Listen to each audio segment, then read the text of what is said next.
Riti Sadrishavadai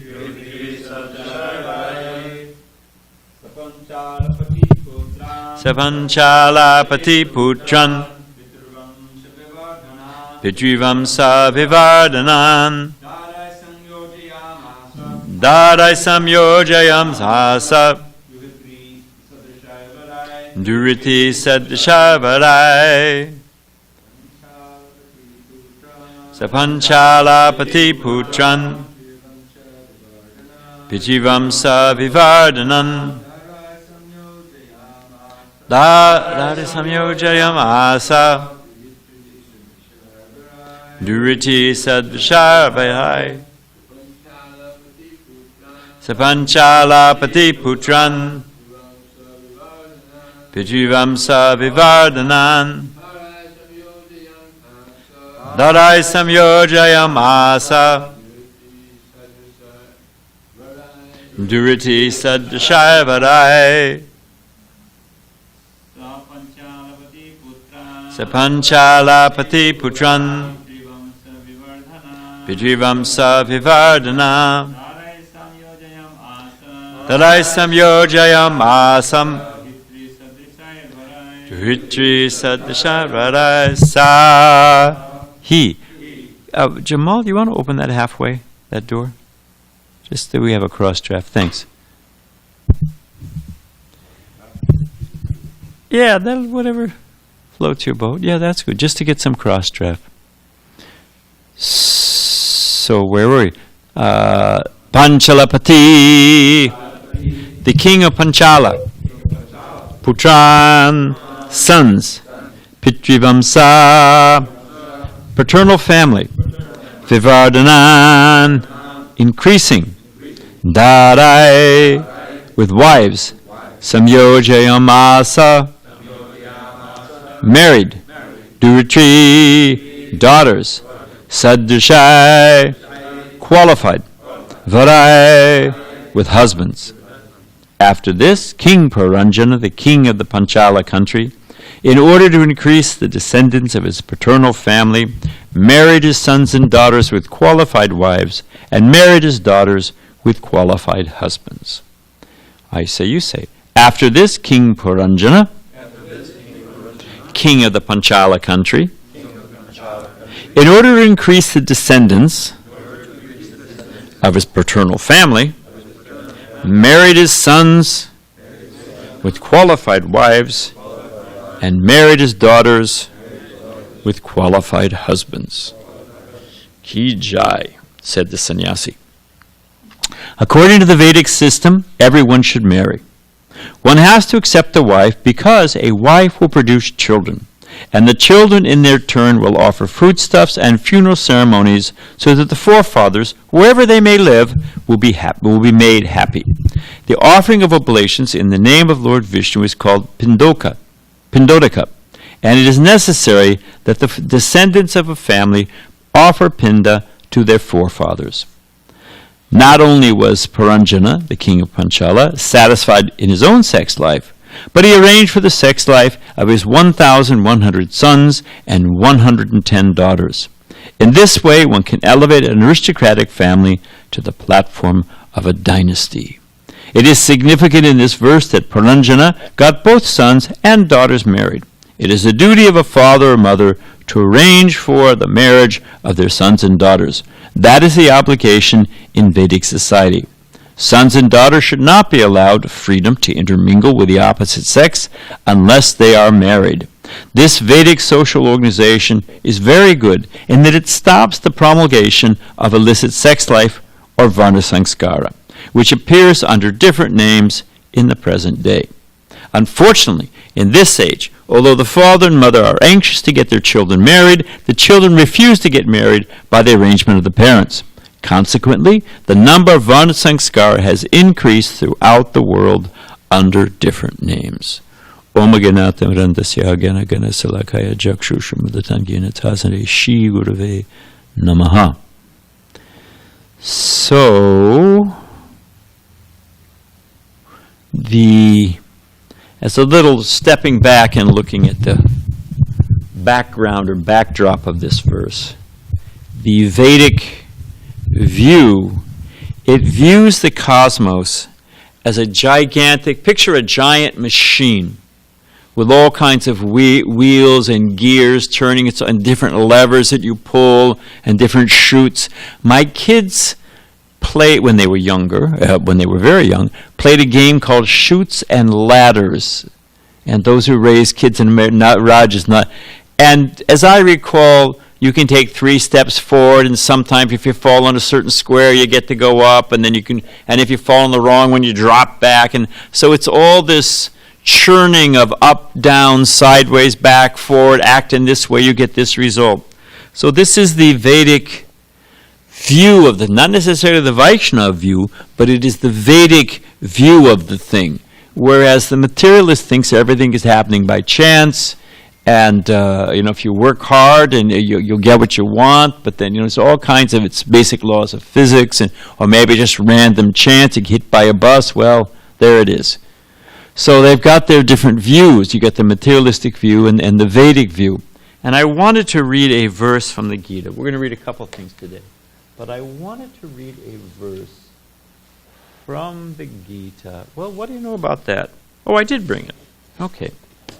And this is from the 4th chapter. Starts from verse 1 and then through verse 4. And it's talking about this. And it's not verse, it's chapter 15, actually, now that I think about it.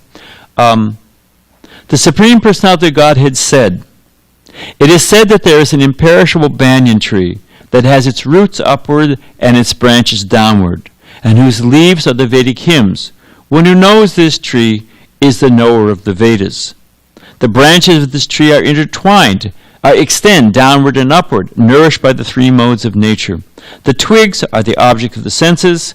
This tree also has roots going down, and these are bound to the fruitive activities of human society. The real form of this tree cannot be perceived in this world." So you ever looked at a banyan tree? It's got branches going up, sideways. I mean, it's said that there was a banyan tree in India that Alexander the Great could put his whole army under. So they just go in and they're huge and massive. I mean, people build houses in banyan trees. So this world is very complex, entangling, up, down, sideways. Now Krishna gives the answer to the thing, but I'll say something else. The real form of this tree cannot be perceived in this world. Anyone know what he's talking about? Other than Dravida? Where do you find an upside down tree? Yes, my friend. In the reflection.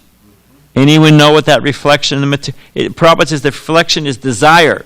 Like that, the surface is desire, and the Vedic, the actual reality of the world is reflected. What happens? Bhakti, Alex, do you like mangoes? How can you not? So, or whatever your favorite fruit may be. So you're looking at the water, you're walking along the bank of a lake, and you see a beautiful tree and mangoes, and you think, let me have it. What happens when you reach in to get that? You not only usually fall into, and you're complaining, and what happened? You lost the whole thing. It's somewhere else. So Krishna says here, the real form of this tree cannot be perceived in this world. No one can understand where it ends, where it begins, or where its foundation is. But with determination, one must cut down this strongly rooted tree with a weapon of detachment. Thereafter, one must, okay, fine, you can become detached, like a number line. You know a number line? You got 0 in the middle, you got the negative numbers and the positive numbers. It's necessary to come to 0. That's the Buddhist mukta, that's, nirvana, finish with work. Okay, that's a good thing. It's necessary, but is it sufficient? You have to move into the positive dimension. So that's Rishikesha Rishikena. So that's what it's talking about here. Okay, fine. You have to become free, but that's not living it. You can never stay in a static state. So with determination, one must cut down that strongly rooted tree with a weapon of detachment. Thereafter, that's not the final step. Thereafter, next step, one must seek that place from which, having gone, one never returns, and there surrender to the Supreme Personality of Godhead, from whom everything begins, the root of all things, the root of this tree, and from whom everything has extended since time immemorial. But today, for this verse, we're going to focus on that entangling banyan tree. We know where we want to go. But this is, so Krishna, how to live in. That's what this verse is taught. This verse in Bhagavatam, here Krishna's talking about, okay, how to live. I was saying levers, shoots, how do you wend your way, how do you stay on top and not fall down, how do you stay on top of the game in the material world. So chapter 3, it says, work done as a sacrifice for Vishnu has to be performed.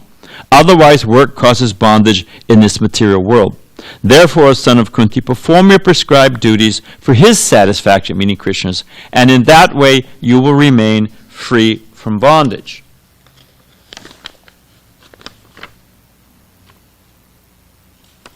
Okay? The real form of this tree cannot be perceived in this world. No one can, well, that's the wrong, but the next verse I want to read. The demigods being pleased by that. So that's the connection. So you have to work how to do it properly according to the Vedic literature. Then the demigods being pleased by sacrifice will also please you, and thus by cooperation in men and demigods, prosperity will reign for all.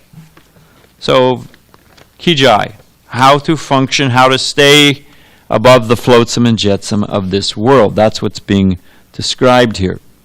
And about this Pinda, Jayapataka Maharaj came up with a great line. He calls it a cosmic, karmic care package. Like some of these people are in prison and they get a little care package, or you're a prisoner of war and you get a little care, and it's got a chocolate bar in there and it's got a cake from your grandmother, whatever it is, Wow, fantastic. So if due to misdeeds, buy now, pay later, if you've done something and there you are in the hellish planets or whatever, if your descendants offer to Lord Vishnu, you get Lord Vishnu's Mahaprasadam. And it's like a get-out-of-jail free card. Wherever you are, all of a sudden you're released. It's a cosmic, wherever you are in the cosmos, karmic care package. You get squares your account, like somebody posts your bond and lets you out of jail. So that's, the Vedas understand all these subtle science. They're just the materialist is just, like a pinball machine. And they're just bouncing off the different things, and they don't know where they're going, where they're going to wind up. So the Vedas. My point is that the Vedas are a vast scientific knowledge. It is profound what's in the Vedic literatures. I've mentioned it before. Well, I'll say it this way. We're going to describe a little bit further about the Vedic social science. It's talking about Varna Sanskara. How do you breed? I mean, the Nazis, and there was it, what is that? It was called, not genetics. What was the name of this thing? Yeah, eugenics. That there's a process of by breeding, you can, and they're working on it, trust me. What are they doing with embryos and eggs? I want blue eyes, I want blonde hair, I want whatever you want, I want a man, I want a woman. So the Vedas, but the point is, the education means to draw from darkness into light. That is the Latin, but the root of the word. And when you go to school, it is not just, they send little, they brush their teeth, tie up their hair, comb their hair, pack them a lunch, send them off to school. Now, it's not just that they can accumulate some facts and figures so they can get a good job in IT. A good school system is also meant to instill what, other than Dravida? Yeah, good qualities, culture, values, ethics, character. There you go, my friends. I've heard Dewey, who ran for president. His thing was that education is meant to create the American citizen. And we read about all the American heroes sacrifice their life for the country. It's meant to inculcate values, goals, vision, character, integrity, ethics, all that stuff. I mean, now they can just try to keep each other from stabbing each other, whatever it is, overdosing on drugs. But, that's an extreme example. But that's what a good education does. But the Vedic culture understands this. How do we develop good character, good citizens, healthy, good lines, good bloodlines, good, and that's the first step. But then, what is it? Nature and nurture both have to be there. And the Vedas understand that. So that's we're going to talk about a little later on. And what to speak about philosophy. We're talking about different fields of knowledge in the Vedas. I just want to shop around for a few, and then we're going to focus on social science, because that's what Prabhupada's verse is. And there's our clock. But let's take medicine. It was both, you know that it's probably improved, but I've talked to a number of doctors, and at least 10 years ago, when they went to medical school, you know how much time they spent on nutrition and diet? Not 50. It was usually about an hour and a half course, maybe a couple hours max. But the fact of the matter is that nutrition and diet, that's 90% of the game. You know, if you get ahead of the game, now they're little, but they're talking about it. But usually it's, you know. So there's a whole science to how the Vedas were both preventative, but they also had surgery. I did a little search on it this morning. University of Columbia, was on their website. It's talking about 2,500 years ago, 2,500 years ago. There's a treatise in India. It's the school. It wasn't in the article, but I forget. It's in northern India. Starts with a T. It was a famous university. That's the one. Has an X in it, the way they spell it now. But what was it called? Yeah, that's the one. Northern India, right? And it was, the book that he put together, it diagnoses and describes the cure for over 1,100 diseases. I mean, that's pretty far out, you know? All different Ayurvedic medicines and how you combine it and what it does, and this does this and that. So it had all kinds of, it describes their skin grafting, how to reconstruct if your nose is blown off or stuck, you know, who is it? Cutter to Supernarca? Not like that, but you know, how to reconstruct the nose, how to set a bone. It was all kinds of, there were all kinds of surgical instruments. I mean, we want preventative, but sometimes you've got to set a bone, or, you know, a bone's popping out, you got to put it back in or whatever, you know. It's all kinds of far-out stuff. So that's medicine. We're just going to go down a few. Vastu Silpa Shastra, not only how to build a strong building. When the cyclones, there was a whole set of cyclones, they hit all the way from Chennai up to Orissa. It was a couple of years ago. Devastating, just blew out whole cities. You'd see the whole thing just finished. The old stone temples, standing, the water came in, the water flew out. In Orissa, some of those temples, right by the ocean, what to speak of Jagannath Puri, I don't know if Jagannath Puri was flooded, but some of them just washed right in, because they're all set. They're set on stone gravel beds, and they're all balanced. Then they're all just set together they're held together by gravity. Water washes in, water washes out.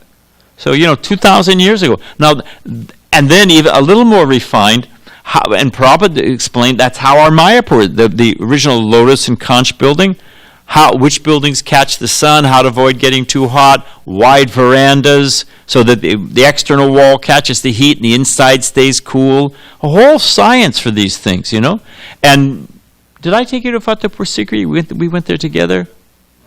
This is Akbar's place near Vrindavan. Fatehpur Sikri, it was like 100, what? I don't know what India, 110 degrees, whatever it was, Huh? Yeah, and you walk inside the stone buildings, and there's a cool breeze, because it was designed to catch the breeze and filter through the building. I mean, they had an AC system, so many far-out things. But not only that, but where, how to get good mojo, how to, what do they call it in feng shui, or we call it vastu, where you put the different parts of the different rooms in to create to create the good vibes. Like, we're catching radio signals. You open your window, you get fresh air. How do you catch the subtle energies to make the place a peaceful building? I mean, that's a profound, so what to speak of, algebra was developed, well, that's a whole other story, but profound architecture. What to speak of the cosmos? You want to go to astrophysics or whatever? The famous question, because there's an opinion that the Vedic world of view is that it's flat. The misunderstanding, it's just like the word Atma can mean the body, it can mean the mind, it can mean the self, according to context. Every language has that. We have so many words that have a different meaning according to context. So Atma means 3 different things. Bhumandala means different things. It means the planet Earth. Now, when it's describing the planets, they're called Lokadvipa. They're called round islands located in space. How they're all orbited, or the whole thing is not, it's not that they didn't understand, but when they're talking about what's flat is the plane, the solar system, the plane with the Earth, sun, and all the different planets, it's more or less flat. With, Surya riding around on the thing. That's what they're talking about, is flat. Prabhupada's famous answer, is the world flat? Prabhupada said, everywhere I walk it is. And then he said, waiting the perfect theatrical pause, is the world flat? Everywhere I walk it is. Then Prabhupada said, except for New Vrindavan. Because New Vrindavan has all those hills, our Goshala in West Virginia. So the Vedas cosmology, complete understanding. Carl Sagan. Everyone, Carl Sagan. Of course, he's dead now, isn't he? We don't know. Carl may be sitting, trying to, if you have, Johnny has 3 apples and Sally gives 2 and Bill takes 3 away, how many are left? That's where Carl Sagan is, in his next body is sitting in, trying to scratch his head and figure out what's going on. But Carl Sagan, when he was, I forget what his academic thing was, but he was a big guy, PhD, astro, had science or whatever it was, he had his show on, kids were all trained. Do you ever watch that? Yeah, you saw his what? Okay, so anyway. But what he used to say, we'll ask you later, but what he used to say, he would always say billions and billions. He loved to say billions and billions. But he said that the only spiritual tradition that lines up with our actual measurements of the cosmos is the Vedic literature, which talks about billions of years, kalpas, manifestations. We have the whole thing, expanding universe, contracting, the whole thing is there. So, and then one last thing I wanted to mention, another field, like what they speak of eating. Prabhupada, Tamal Krishnamurti was telling us that, some time ago, that if you got sick, if you had dysentery, Prabhupada said you have fried eggplant with puris cooked in ghee. If you have this, then you eat this. If you're feeling this, you have halava. Tamal said, what a great system. Whatever you've got, you can eat. Like we say, feed a fever, starve or cold. If you're, sometimes you don't, Although Prabhupada said if you have unwanted guests, don't feed it. That's another issue about disease. But the fact of the matter, and how to eat, and what to eat. You go to a cultured South Indian, Bengali family, I'm sure Gujarat, whatever. The preps are aligned, arranged on your plate, and you start here, because this one will stimulate digestion. Then you eat this, and you go and you eat in a particular way. Then you have the sweet last, because the sweet shuts down the fire of digestion. So even, they eat like horses with a feed bag on. They don't even sit down half the stick it in the microwave. It's like Cro-Magnon, man, bones and feathers coming out of the mouth, slurping up noodles. I remember Bala said one time, and then when they're done, wipe their hands on their pants, they're all done, So, it's just savages. But even how to eat, what to speak of what to eat, but even the sequencing of eating, So, and then one last thing. Akbar had his 9 jewels. One was Birbal, his Vaishnav advisor. But there was Tansin. Tansin was a musician. Oh, this is folklore. My friends, the Portuguese ambassador to the court of Akbar. And they all knew each other. It's not that they were, you had the ambassador from China, you had, and Persia, all these great emperors. And what they speak of Akbar is what, 1400s, 1500s? I forget when Akbar was exactly. Maybe even 1600s, I forget. But the point is that because they all had their ports, forgetting they had their commercial hubs on the outside of India, where they couldn't go inside and mess everything up, where they got their silk, and there was trading ports. That's what I mean to say. Like the Chinese had Hong Kong for the Brits. So the Portuguese ambassador, in his, his dispatches to the Queen of Portugal, describing what the court of Akbar was like. It's a historical document. You can see it. The man's handwriting, and he was a historical figure. You can see it. It's real. And he described Tansin. Tansin, by different ragas, you can invoke different demigods. And in the king's court, just, for transcendental showmanship, well, not transcendental, but certainly mystical showmanship, he played a raga for Agni. Poof! Things began to burst into flame in the middle of the court. Everyone was like, oh! Then he played another raga for Indra. Boom! It poured rain, put the fire out. And the ambassador of Portugal saw it. So, these different ragas for there's different moods. There's a raga, but Prabhupada, this is off the track, but it is blissful. You know where the altar is in the Los Angeles temple? That used to be where the organ was. There was a full pipe organ, and the organ was there. And we were painting, we were taking out, I was at brahmacharis, we were the work crew. We were taking, there used to be, it's a long story, there were seats, and we were taking out some of the seats. So there would be a sitting area, but Prabhupada told us to leave some of the seats in there, because you have, people. And the pulpit, Prabhupada just had to put a seat in there. Prabhupada would sit in the pulpit. He would walk up the steps, sit in the pulpit, click the light on. It was fantastic. But before, when they were doing the renovation, the organ was there, and Badrinarayan Swami, who anything he touched, he could make music out of it. He was tooling around on the this big pipe organ, And Prabhupada's room was upstairs. There was a side door, where Balaram, there was a door that went right. All of a sudden, the door opened, and Prabhupada, with his lotus pink feet, patted his way in and said, "What is this?" Because he heard the organ. Everyone offered their obeisances. Vishnu John said, "Prabhupada, it is a pump organ. It's a church organ." Prabhupada sat down at the organ, began to put, with one hand. Prabhupada said, "This is the morning tune." And there's different tunes that we're supposed to sing. I'll get back to morning. Well, I'll finish it. There's tunes that you play. There's an evening tune at evening arti that you sing. There's different tunes. They invoke different moods.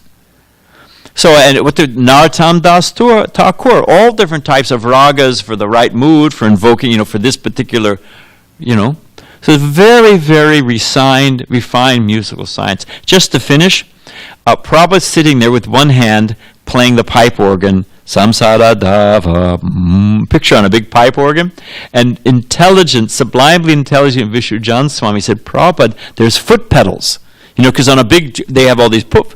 And he got down on all fours, and he was moving Prabhupada's lotus feet to play the different pedals. And I'm telling you, so Prabhupada's playing this church organ with one hand, Vishnujan Swami putting his feet on the different, for different treble or different, I don't know what this, in the cartoon movies when you have a building that has wings and it flies off, I swear, if you'd gone outside, that building was on wings, So this is the refined Vedic science. That's the point I'm trying to make. Now we want to get, we wanted to get into the body of the thing. What to do? We're going to go...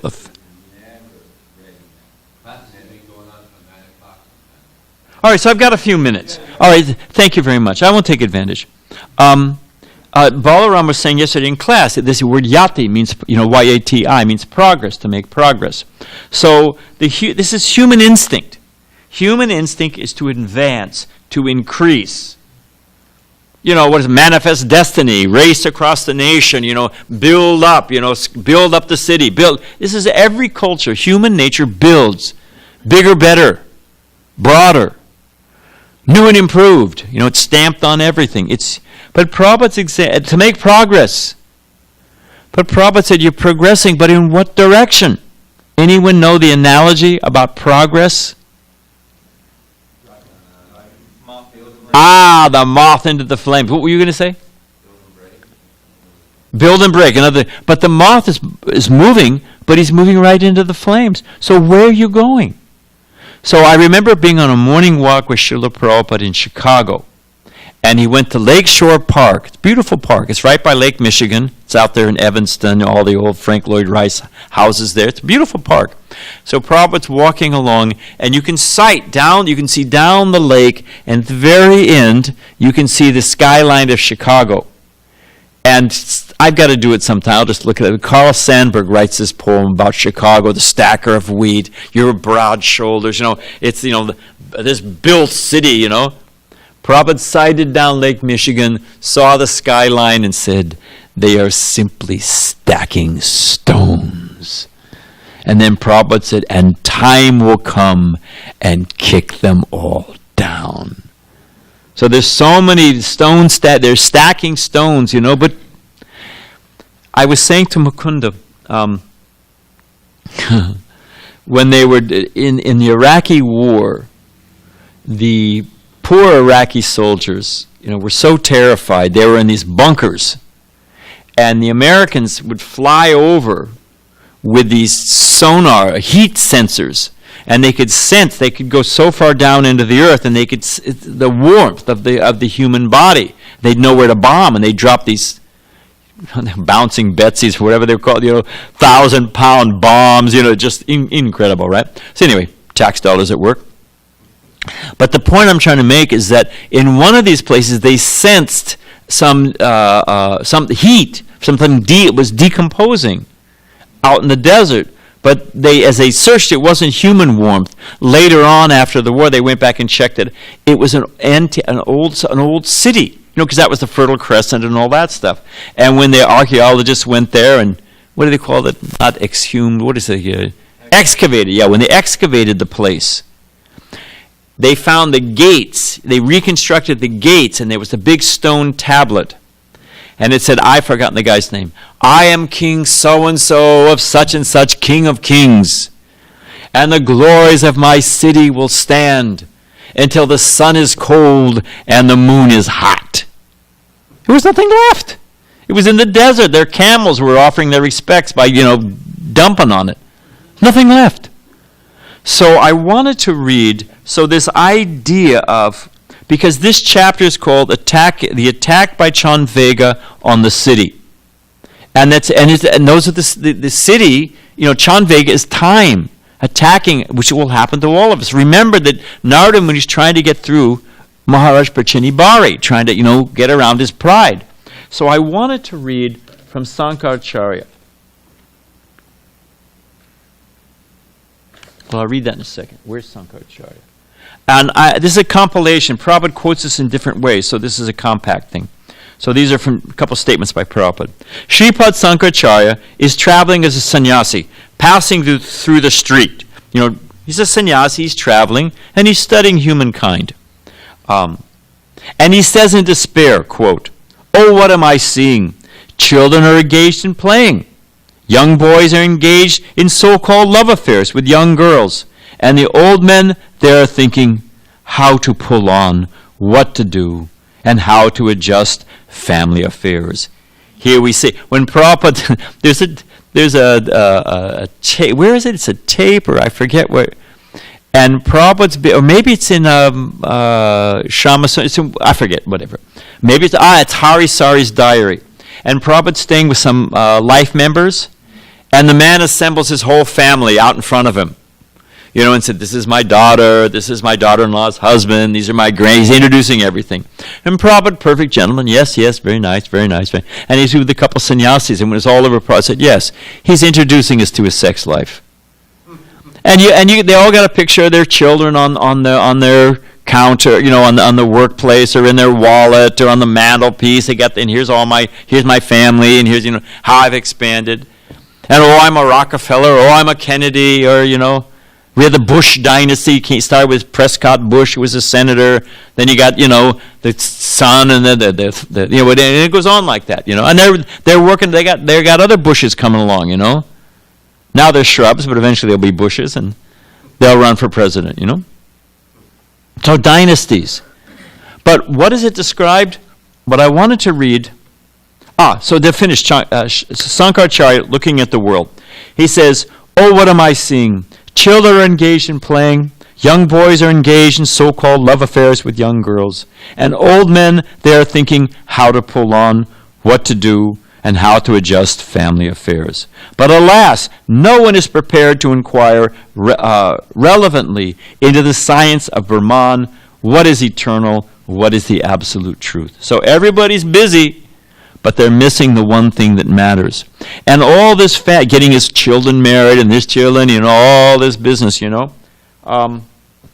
a window there, frankly, for anyone listening out there. Fine, you get married. Prabhupada said a marriage is a fortress against material desires. You get married to a nice girl, take responsibility for her. We have so many nice householders, who've raised their children. We have Raj Prabhu, faithful householder, did his duty. It's not easy being a householder. Did you enjoy going out to those county fairs? There it is, man. But why did he do it? Because he's a householder and he was responsible. And he did his job, He didn't bail out on his family or. No, he did his job. But there's a window there. You get the children, Kanyadan. You raise a good daughter, pious, chaste, intelligent daughter. Shamali, she's a jewel. You give that girl to a qualified husband, that's Kanyadan. That's an act of piety, But there's a window there. You get the kids married. And you get out. Because otherwise, the grandchildren come along. I remember my mother saying, if I knew how much fun grandchildren were, I would have skipped the kids and gone right to the grandchildren. I mean, she was joking. Biologically, it's not possible. But raising the kids is a pain in the neck. But the grandchildren, you just stuff them full of sugar, wind them up, and then drop them off and go home, No problem for you. So, but we read it. This is what a point I wanted to make, because I was reading the chapter. We'll end in a sec. I was reading the chapters before this, and it sounds great. I mean, materially, he's got his beautiful wife. He's enjoying like anything, and he's got all his kids. All his kids lined up. They're all glorifying him. Fantastic. Well, what's the problem? Two problems I can think of. So I wanted to read this from the Bhagavatam. This is 6th Canto, Chapter 1, Text 52. And I'm just going to read the translation. Check out the analogy. We're being active, like the moth into the flames. Okay, but what does that activity produce in truth? So here it says, the foolish embodied living entity, inept at controlling his senses and mind, is forced to act according to the influence of the modes of material nature against his true desires. Here's the point. He is like a silkworm that uses its own saliva to create a cocoon. All of our activity, but we're getting completely bound, locked up into this cocoon. And what happens to the cocoon? Anybody know? Yeah, man, where do you think silk comes from? So here it says in the Bhagavatam, again, he becomes like a silkworm that uses his own saliva. It's our own creation. We create our own chains. He's like a silkworm that uses his own saliva to create a cocoon and then becomes trapped in it with no possibility of getting out. The living entity traps himself in a network of his own fruitive activities and then can find no way to get release. Thus he's always bewildered and repeatedly he dies. So how does it end? Sounds great, but how does it end? So I think because of the time factor, we had some other things that we wanted to say. Well, just for fun, I'll end with this. This is such a great section. And as we keep reading on, it just scares if you're attentive, if we are attentive in our reading, it just scares the daylights out of you. What old age is actually like, and one of my favorite lines next to Shakespeare, from Dylan Thomas, about old age, do not go gently into that long good night, but rage, rage, rage against the dimming of the light. Watching the senses dry up, watches the strength that dry up, watch your memory go, watch your strength. I have to lug my groceries up the steps. I got to take 2 trips. I got to stop halfway up the steps. When I was a kid, I would run up and down. I can't. If I run, I'm going to fall on my face and kill myself. I can't remember the last time I ran. It's humiliating, frankly. You watch it, is that me in the mirror? What happened? Where was that bright boy, So it's sobering. And that's what he's trying to do. So just to finish this analogy, It's great. Where did it go? So it's describing that how Bari got. I won't take up too much time. But anyone know what the daughter of time is? It's in this and that. We're going to get there. I'm not stealing somebody's thunder. It's the daughter of time is old age. And who does old age get married to? Fear. Old age marries fear. So anyway, that's the point. Then the whole city gets set ablaze, and he's trapped in there. And all of his it's just how the whole thing goes down. It doesn't go down quickly. It's slow, it's ignoble, it's embarrassing. I mean, if you're a devotee, then it's liberating. You think, geez, I'm not, forget that. Sex, intoxication, prajalpa, you think, forget it. I have no interest. I have no taste. I got to get out of here. I got to fix my mind on what I'm doing. And I got to do a little more for Lord Chaitanya's mission before I pass away. So a Vaishnava old age is fantastic. It's a benediction. So I'll leave you with a picture of my grandfather. My grandfather, and how he got there, that's another thing. He was he had a wholesale grocery business. He would distribute from all different distributors all over America, and then he would distribute to grocery stores in California. And his main thing was he had exclusive rights to different packing houses for meat products. And it was a big deal. From Omaha. Beef. And made a good life for himself. House by the beach. But he got at the end of that in one of these purports that are coming up, it describes as much as you enjoy in your youth, sense gratification, it all comes down on you like a ton of bricks in old age. Nobody escapes. The wheel of justice turns slowly and grinds infinitely fine. Nobody gets out. So, my grandfather, he got a type of cancer that started at the tip of his spine. And it worked its way, slowly worked its way. I was close to him. I was the devotee by this time. But, he was a good guy, materially, to me. So I would call him in. Hey, Gramps, how's this going? He said, the plumbing went out. He had to get one of those bags, that you have to, imagine that.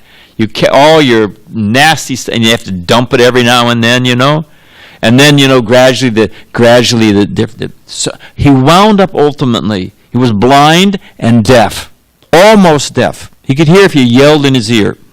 And he would sit in his chair, and he had a jar, super wealthy man, successful, materially. And this is what he was reduced to.